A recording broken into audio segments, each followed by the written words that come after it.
Okay, I am recording this one live, and might get some visitors. Not, I know it's a weird day for those of you that are watching this after the fact, but this is going to hopefully continue to give some people the opportunity to get some content review for AP Euro. Yesterday, I had done part of Unit 3. And now I am all of Unit 3, part of Unit 4. And so today I'm going to finish up Unit 3. Hopefully, keep it a little bit shorter for you folks here. So today we're going to focus on the Enlightenment, okay? And the Enlightenment had a lot of things going on, and we're going to talk about Enlightenment thinkers, kind of the themes of the Enlightenment, and then what were some of the actual, like, concrete things that happened as a result of said enlightened rulers. So let's start with the basic ideas. Okay, so the basic idea here is you have basically this group of philosophers, often known as the Philosophes, who were avid writers and started to look at things like the ideas of freedom and liberty. They looked at the role of governments, the role of citizens. They started to debate the types of governments that are out there. What are the responsibilities of the government toward the people?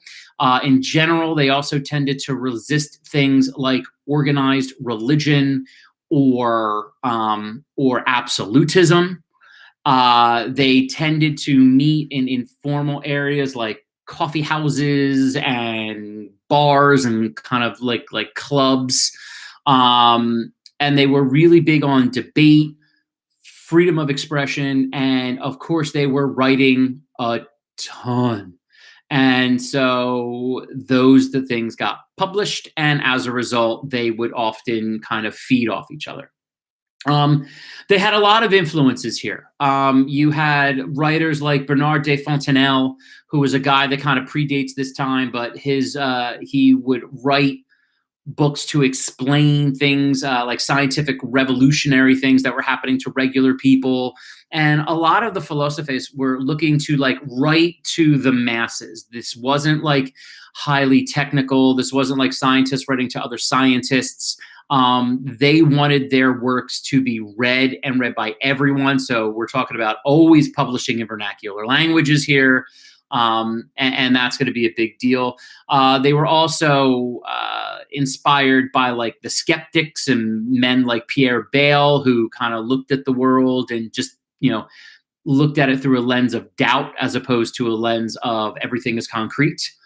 And the guy that's really at the front of this, the man that I routinely call the father of the Enlightenment, that is one John Locke. Okay. And the writings of John Locke are really huge, the two treatises on government, but so what do we need to know about him? Keeping it short. One was his view of the role of the government. And this is where we get the ideas that the role of the government is to ensure life, liberty, and property, that it protects people in life, that it allows people freedom of expression and freedom from being wrongly imprisoned, liberty, and then property, that people have the rights to their own property and that the government needs to enforce that.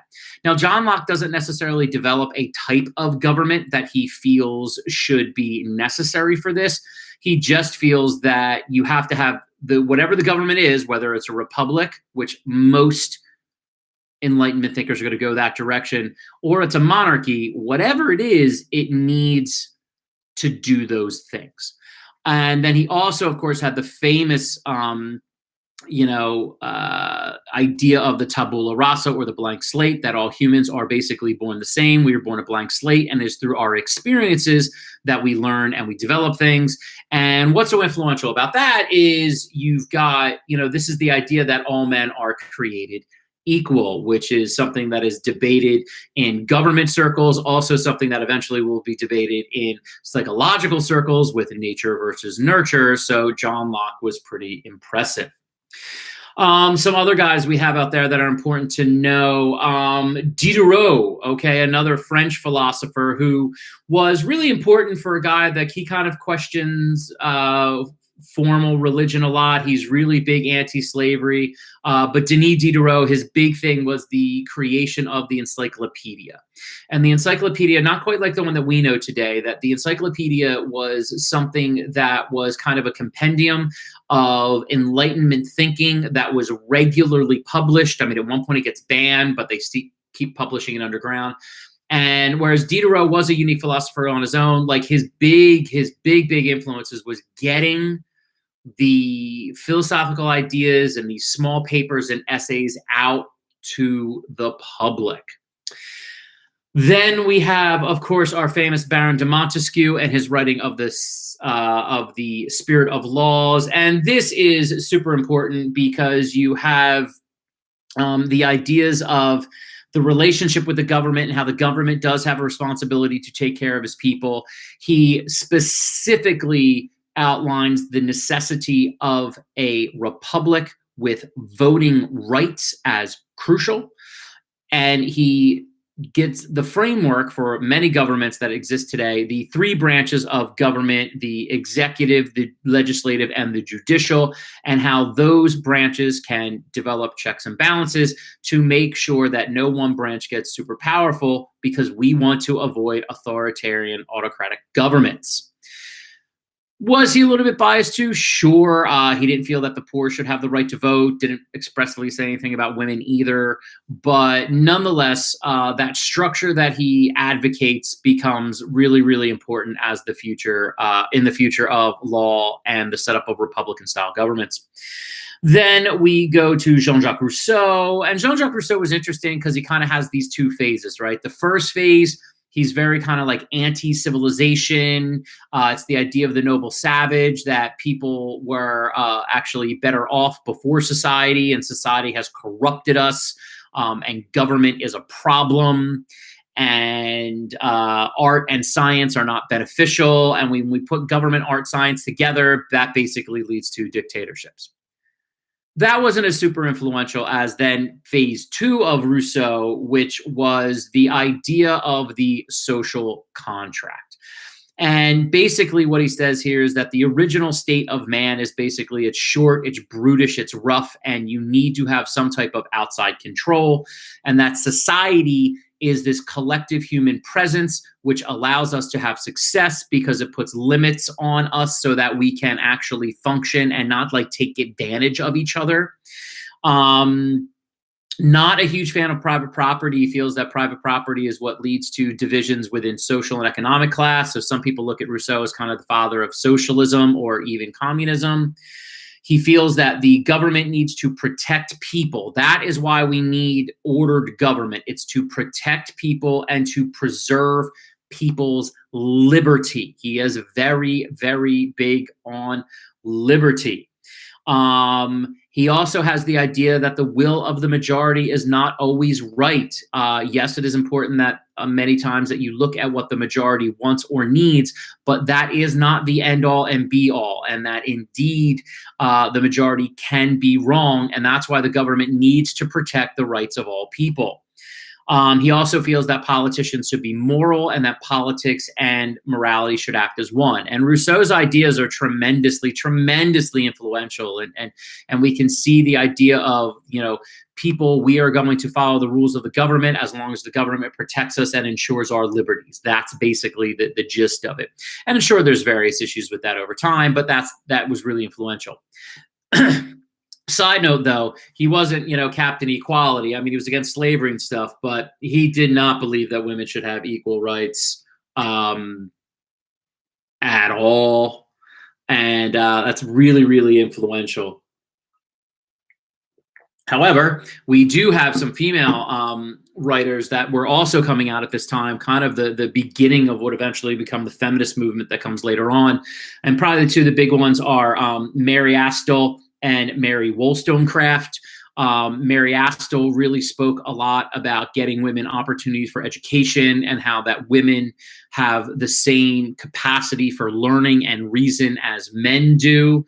And the idea if, Rousseau, the kid, she went against Rousseau a lot. And these ideas of like, if you say, man is man because they have reason, well, women have reason. So women are just as good as men at pretty much anything.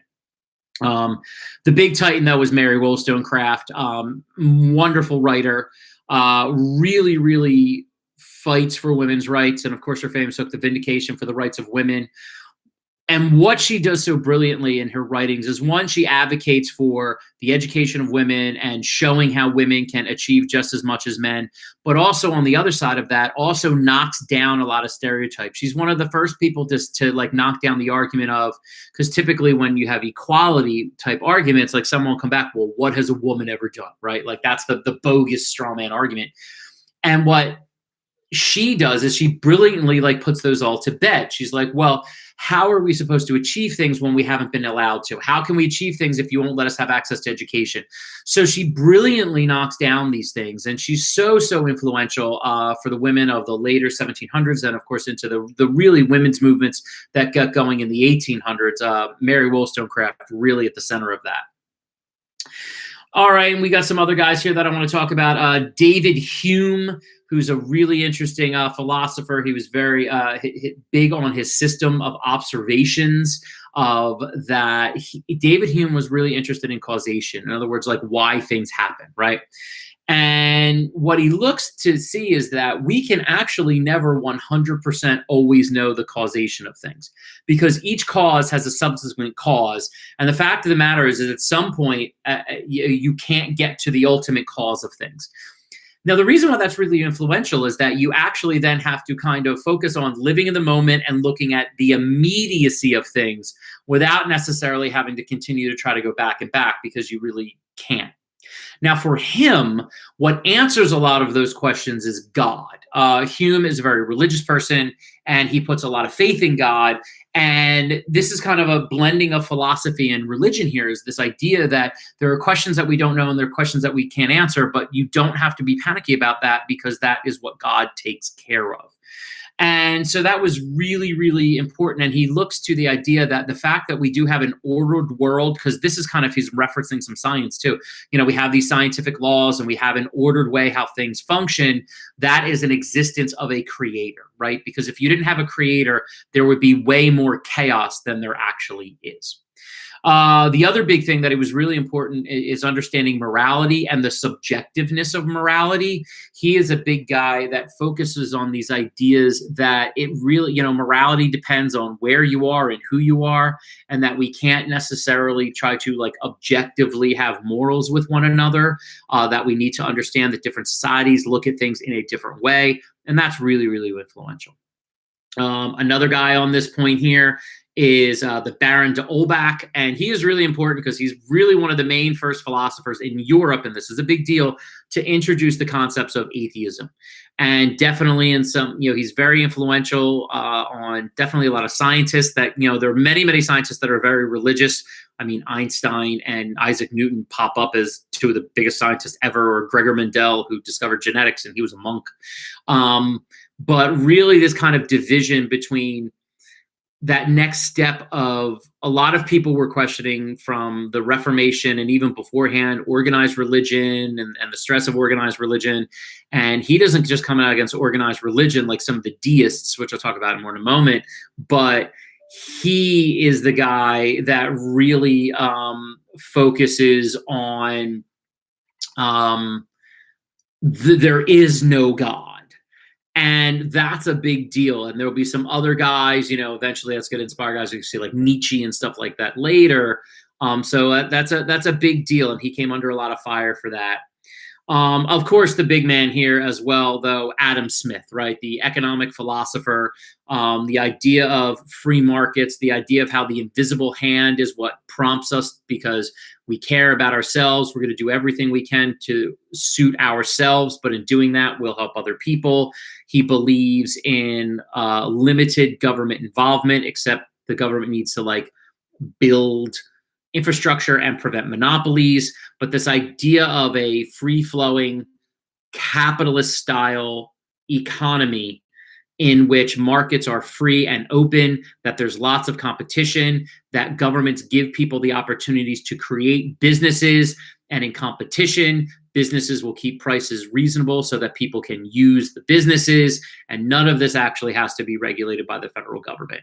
And of course, how huge is that? Because the vast majority, pretty much 99.999% of the governments today, this is the style of economics that is used. Yes, there's some socialist aspects of economics that come in, but this is really the show. And so Adam Smith is really one of the biggest titans out there. And the last guy I like to talk about is Voltaire. Now, Voltaire wasn't necessarily as original as a philosopher as these guys. Really, his influence comes in free speech and kind of unadulterated free speech. And that is the big thing that he's about. The other thing that he's about is he's very anti-organized religion. Now, he is not the founder of deism, but he is really one of the biggest proponents of deism, which that idea that you can have a deep belief in God, but you do not have to be part of a religion, which will be very influential in a variety of politicians, most notably guys like George Washington, Thomas Jefferson, and stuff like that.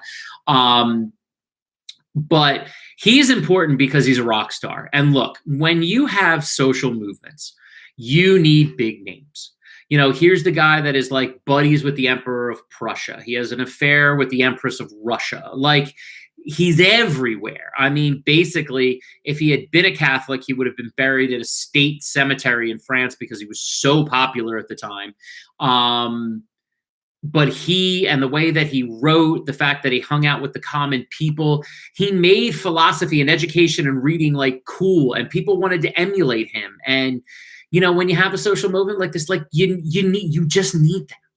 Okay, you just need to have that. Okay. All right. And so when we look at all these types of things, then, what does that look like, right? Do governments adopt it or do they not? So let's look at what we get. So when we're looking in the late 1600s, but really the governments of the early to mid 1700s in Europe, what are we seeing? So let's start in England. In England, we've got a new dynasty. The Hanovers from Germany come over, and they will really focus on trying to unify after like James II, the Glorious Revolution. So when Queen Anne dies, the Hanovers will take over. They will really help to increase the power of the prime minister, as well as very much focusing on the growth of the power of the parliament. So you really, at this point, have a full-blown constitutional monarchy in England. Yes, the monarchs are not elected by the people, but everybody else kind of is. Now, granted, voting rights are very, very, very restricted, but you have a body, a parliament, a legislature that actually has real rights, right? They control the military, they control the budget, they determine taxes. Yes, the only people in here are wealthy aristocracy type people or small landowners, but those landowners still have more money than everybody else. We're not going to get like full voting rights, because if you want to include women, till the early 1920s. But really what we'll see in the late 17 and the early 1700s is just this slow but sure expanding of the electorate, expanding of the amount of people that can vote. And that's going to be pretty influential. France. They don't want any of this. Okay, France is still your hardcore abolitionists. They're the ones that keep throwing all the philosophies in jail. They're the ones trying to outlaw the encyclopedia. They are hardcore absolutists. And it's really under Cardinal Fleury and and King Louis the 15th that they're really trying to both stabilize control and fight off these Republican virtues. Under Louis XV, they get involved with they're going to struggle though. They lose the 7 Years' War, so they pretty much lose control of Canada. So that was pretty devastating for them. They are struggling financially, and the king is really removed from the people. So the fact that King Louis XV doesn't really attempt to bring in any of these ideas, where this is the home, Voltaire, he's French, Diderot, he's French, Rousseau, he's French, Montesquieu, he's French. You have all these French philosophers out there. Then you have the French kings doing nothing. The revolt is building, and it's coming. Russia. So Russia, you get a little kind of both of some things. Under Catherine the Great, who arguably, I think you could argue that she's an even greater ruler than Peter was. especially due to the fact that she was an Austrian princess that eventually became the Empress of Russia. She does help to kind of unify Russia a bit. She expands Russia to its largest size. They get control of most of the Black and Caspian Seas at this point, so very gigantic. I mean, it's the largest country on the earth at this point. Not ever, but at that time. She is going to increase trade. She's going to ease taxes on non-nobles. She's going to expand science and tech. But she's not as enlightened as you could think, because she does not do anything for the serfs. Russian serfdom is still the worst. They're basically slaves. She rules until the end of the 18th century. And the 19th century, it is going to be rough. And the eventual revolt that happens, starting in 1917, this is where it's going to start to build here. Prussia. So I talked about the creation of Prussia already in the last video. These guys are going to adopt some of the, of these enlightened ideas. And I think it's one of the reasons why the monarchy actually stays in power. So you're not going to go, the monarchy still rules by autocracy here, okay? But what are some of the things that they're going to do? They will create a trained and educated civil service, which access to and advancement in is based on merit. So if your parents say can get some money to get you educated, you can get yourself in the civil service and you can do well. That's a big deal. Okay, that is allowing more people in the middle or lower classes access to social movement, and not a lot of places are doing that. So that is really, really important. Now, do they have issues? Sure. A lot of these ideas that are going to be coming through will have resistance. And actually, let me finish up the ideas. Sorry, so jumping around a little bit. The big guy here in Prussia was Emperor Frederick II. That is going to do a variety of things. So what is he going to do? One, he is going to pass a single law code that applies to all people regardless of background. Big enlightened idea. Two, he will allow some freedom of the speech and press. Okay, now it depends on how far you go, but we're starting to get people with the opportunity to speak their minds. Next, complete religious toleration. Big, big deal. Complete religious toleration. Very, very important. He doesn't get rid of serfs, and one of the reasons for that is the big resistance are the Junkers. I think you might look at it and say Junkers, but I think it's pronounced with like a U for the J. They were landed nobility. They control the military, which of course is the backbone of Prussia. So it's gonna be a little while before we start to see a little bit more independence for some quote unquote regular people here. But it's a pretty big move. And then in Austria, okay, so we get some things in Austria. So two rulers here to look at, Maria Theresa and Joseph II. So for the Austrian Habsburgs, we've got Maria Theresa, who will start to tax the upper class. Huge. She will give more opportunities for local government to exist. She gives some more independence for local governments to take care of the needs of their people more and not have to like wait for like a federal level involvement. So that's a good thing. She allows advancement in the military. You don't necessarily have to be a noble to advance in the military. And many, they still have serfs under Maria Theresa, but if the serfs are in the military, they can advance out of being serfs. So that's kind of cool. They have a central court system and a system of appeals. Judges are actually not nobles. That's a big deal. And state-run schools to educate all men, including free peasants. Sounds great. However, she is virulently anti-Semitic. Unfortunately, and I've talked about this and we'll talk about it again, the treatment of the Jews in Europe is less than good. And in 1744, she actually expels Jews from Austria. So it's not all perfect. She will be succeeded by King Joseph II, and he's going to do some big things. He's going to end serfdom. Huge. He is then going to give serfs land and hereditary rights to that land. Even bigger. So you're not just freeing people and then they have to mill around and they don't know what the hell to do. It is, you're free, here's your land, do what you need to do. huge. He's going to abolish the death penalty. He says that all rights that people have extend to all people, regardless of economic background. Full-blown religious freedom as well.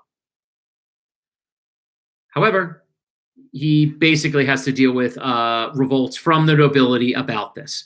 So a lot of these are short-lived. Some of them get fought over. We'll talk about how that goes in the future. But those are your monarchs and how they viewed Enlightenment. Some, I think at best, you get a 50-50 split. The only real Republican movement toward republicanism, of course, is in England. But nonetheless, it's getting there.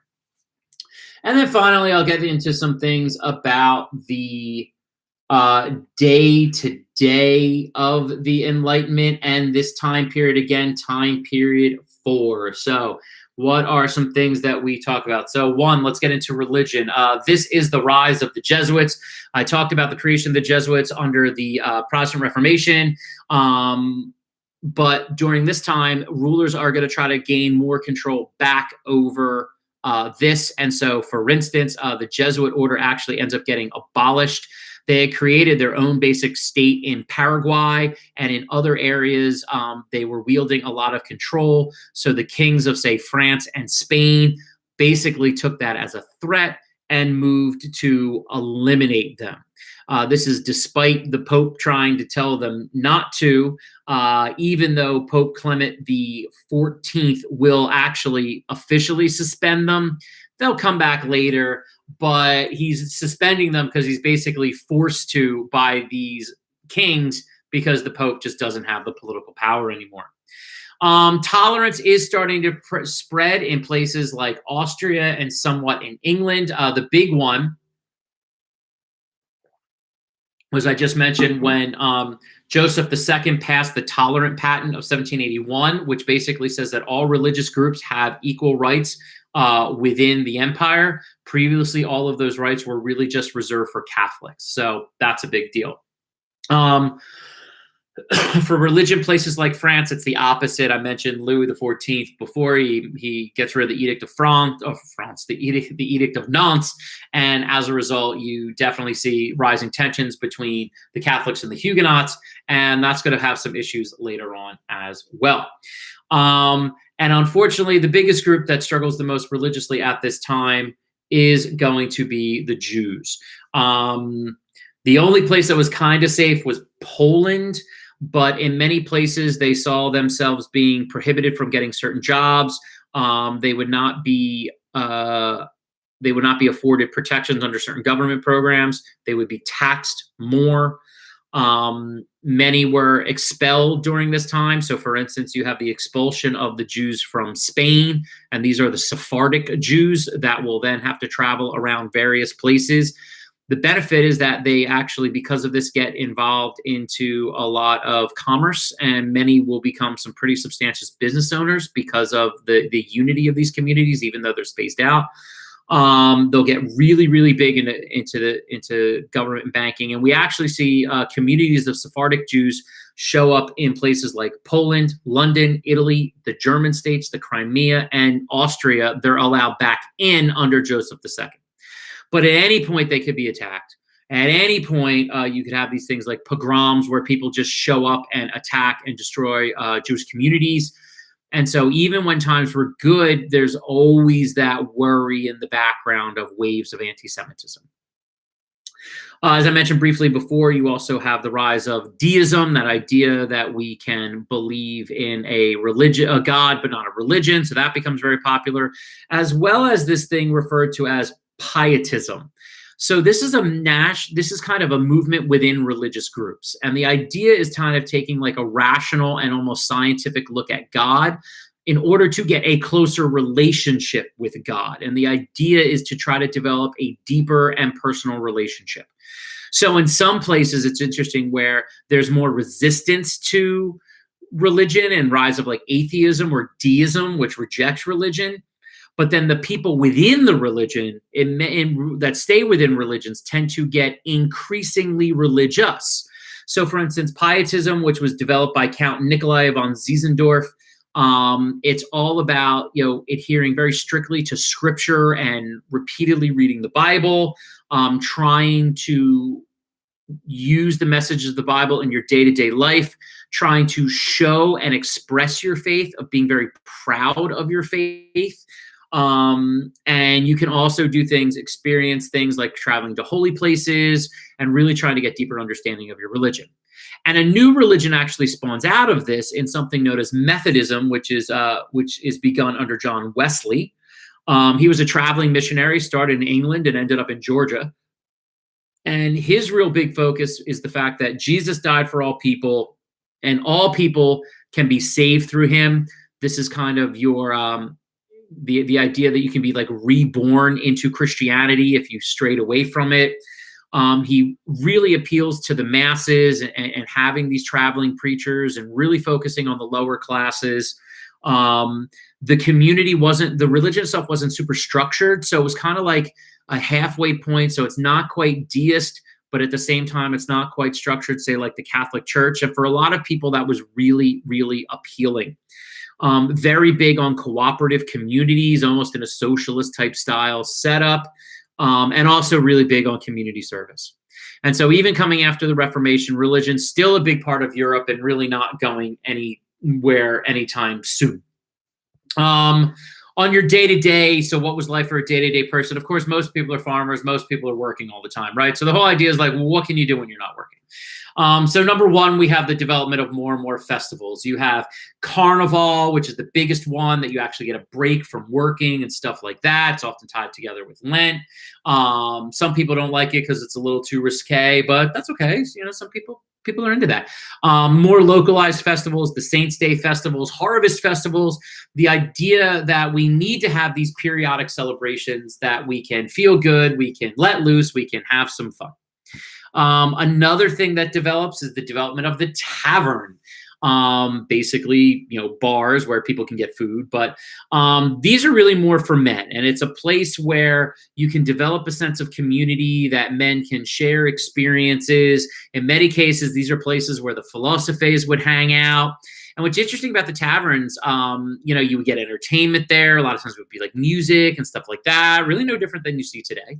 But you really get the development of, and it depends. It becomes a big thing regardless of class. Now, there's like the fancy tavern and the not so fancy tavern, but everybody's kind of going to one. And that was an interesting thing that people would do. And so, because what happens is that with increased prices and some people are making some more money, we're getting a little bit of a development of a middle class.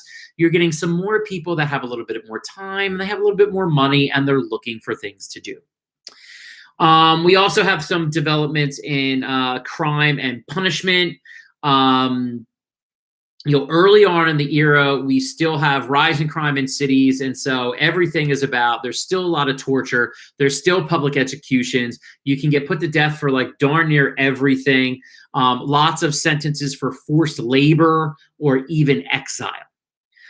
But at this time, you also have these reformers that come in. And the most notable is Cesare Beccaria, who comes in and says, the idea with crime is that we need to start to kind of treat crime to make criminals better, right? And so we need to develop punishments that can be used to deter crime, but aren't like killing or maiming someone. And that's what starts to happen.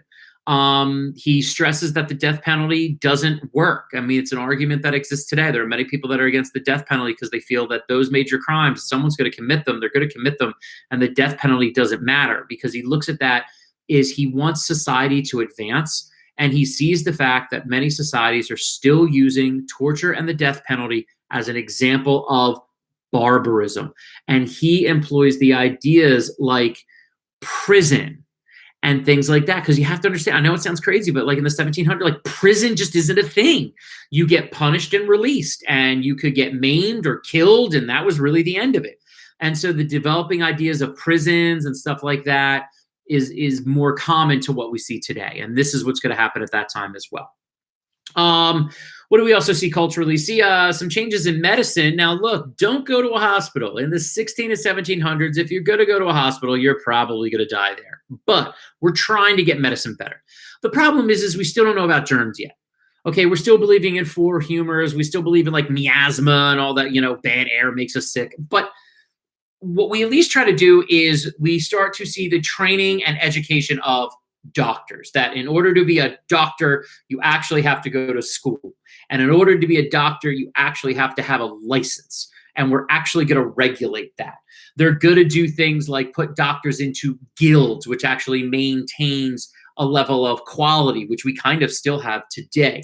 You're going to have to do clinical practice before you're a full-fledged doctor, just like we do today. All of those are really great. Surgery is still pretty sketchy a lot of time. For some reason, like today, like the surgeons are like the top dog. Back then, they just thought that surgery wasn't that big a deal. So you literally still have barbers doing surgery, but they are going to start to at least put some rules and regulations in about it. So like, that's cool. And many nations will lift their restrictions on people to study corpses, which is even more important because then people will understand more about the body. We also focus on better pharmacology, the studying and regulation of medicine. Super important. But we still have issues with septic because we don't understand things. And so in many cases, like I said, if you go to hospitals, you're going to get an infection and die. So we're making strides. It's still not important. But this kind of fuels into this idea of literacy and education. Literacy and education is getting a massive, massive bump here. Okay, now literacy is huge because we're like 250 years into having the printing press. And so now there is lots of stuff for people to read. It's in the languages they know. And with the growing middle class, those folks at least are going to know how to read and write. So there is greater demand, and thus more people are going to be able to read. Something else that develops are quick reads like magazines, which give you more public interest stories. And magazines are actually a place where groups that want to make social change, things like equal rights, gender equality, stuff like that, that's a place where they're actually going to start to be able to print their ideas and spread their ideas. There's, a great magazine that's called The Female Spectator, which was run by women for women. So we see some good things there. And of course, with the advent of the daily newspaper in England in the 1700s, that allows you to get current news. It's cheap. It's also a way that people can challenge authority, and more people are going to want to read. Education is going to be even bigger. And one guy that's super important, does not get the credit that he deserves, and I think most people don't even know who this guy is Alan Ramsey out of Scotland. Alan Ramsey opens up Europe's first public circulating library. This idea that you can actually go to the library and borrow a book and take it home. In today's digital world, people, you just don't understand it, although it's still super important today. I mean, libraries were places where people that were from the middle or lower class could get themselves educated. A guy, if I use an American example, a guy like Abraham Lincoln, who taught himself how to read and educated himself from the backwoods of Kentucky. Okay, that doesn't happen if you don't have public circulating libraries. So important. It's still important today because a lot of those public libraries as well, this is where you can get free access to computers and access to the internet for free as well. So libraries are super important. Please support them. Please go to them. All right. So how are people getting educated? We are starting to see the development of secondary schools. Now, most of them are private. These are like high schools and getting you ready for college, but got to start somewhere. Now, in many ways, it was used to keep the elite as the elite, but eventually this will spread to others. The important part of this, though, is understanding the necessity of having an elite or a leadership group that is actually educated.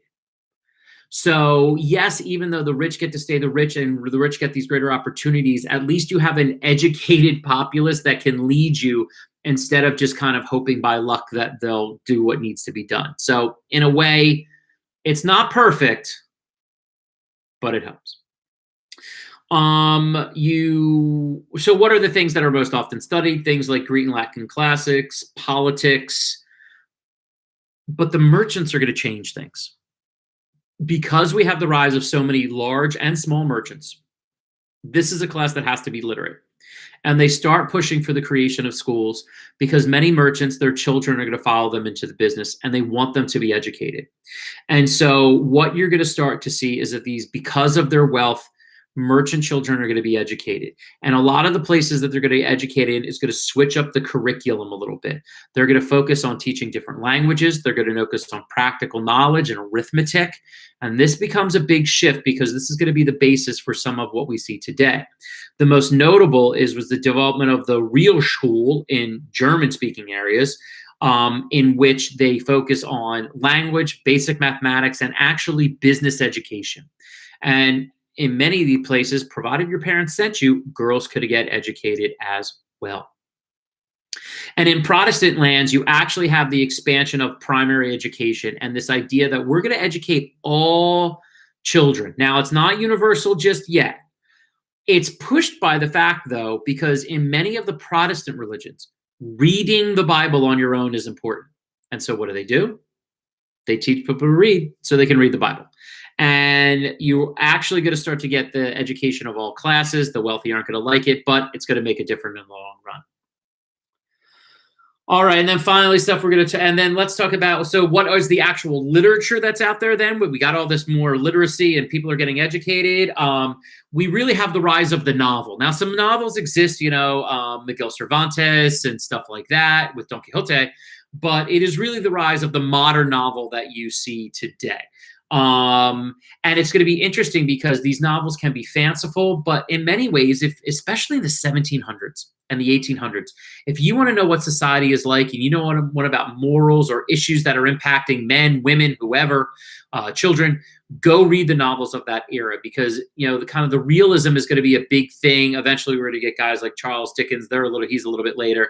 The big guy that's out in front of this is going to be Henry Fielding and his famous book, Tom Jones, which really takes a hard look at what life is like. He also throws some satire in there, and which is always a great way to learn about things as well. On a side note, Henry Fielding also helps to create the first regular police force in London, so that's kind of cool. History books, history also become really good, mainly because of the efforts of one Edward Gibbon and his famous work, The Decline and Fall of the Roman Empire. Now, there are definitely some biases in this book. He is kind of anti-Christian, so that doesn't help, but it is a towering work. I mean, if you're a scholar of Roman history, you kind of have to read this book. This series of books. It's many volumes. But we've got stuff that we can read. We've got fiction, we've got nonfiction, and it's really good. And of course, it wouldn't be an era if we don't talk about art and architecture because it's Europe. So what do we have here? We got two main movements here in art. We've got the Rococo movement, which is kind of an art form that is more about being very graceful and gentle, okay? Not really big on being like strict geometry and strict proportions for everything. We're going to have the lines of the paintings be a lot more natural and smooth. We're also going to developing drawing, so sketching becomes more of an art form here, and you can see like charcoal and pencil sketches are works of art that you would now see, so it's not just about painting. I mean, don't get me wrong, it's really big on painting, but still. The guy that's really out in the front here is Antoine Watteau. Is really the main artist. And what's really influences, we see the influence of art in, especially like Antoine Watteau, is people start to design like clothing after what they see in works of art and use art to influence things like fashion and stuff like that. So it's actually kind of cool. In architecture, it's all about big, grand buildings. The big architect at this time is Balthasar Neumann, who builds pretty much every major building that gets put up at this time. But we get large-scale palaces and churches. We're going to use gold. We're going to use bright whites and curves. And you want to think of like the Palace of Versailles, the Wurzelhelgen Church in Germany, the Residence as it's called. I mean, just big, grand things. This is also the big development of the early classical music that, Europe, it really has a group of titans here that all show up, and it's just huge. So we're going to get the development of the concerto and symphony and religious music under masses. We're going to get opera as well. I talked about in the Renaissance how we have the patron system. Well, we're now going to have the patron system for music, so you can become a musician and actually feed yourself. You can also go to school for music. So, and because what also helps drive it, because music is such a vital part of most Christian churches, that's what's really doing it. And the guy that is really the man that's in the front of it is Johann Sebastian Bach. Outside of Beethoven, he might be considered one of the greatest musicians, if not the second greatest musician who's ever lived. He really revolutionizes how music is structured. He's very, very complex. Again, a lot of religious music. Most of what he writes are masses, but he's the guy that sets the tone, and everybody wants to kind of be like him. And you have the other big names at this time: Handel, Haydn, and of course the child prodigy and opera guy Mozart, who of course phases out and tragically dies at a very young age in his mid-30s. But that classical music that we come to know, the operas that we come to know, this is really when they're coming into full fruition, and it's just going to continue to grow and grow and grow. All right, guys, so that sums up Unit 4. Hopefully this helps you review. Always send me a comment if there's something else that you need, and hopefully I'll see you guys again soon. All right, take care, everybody. Bye-bye.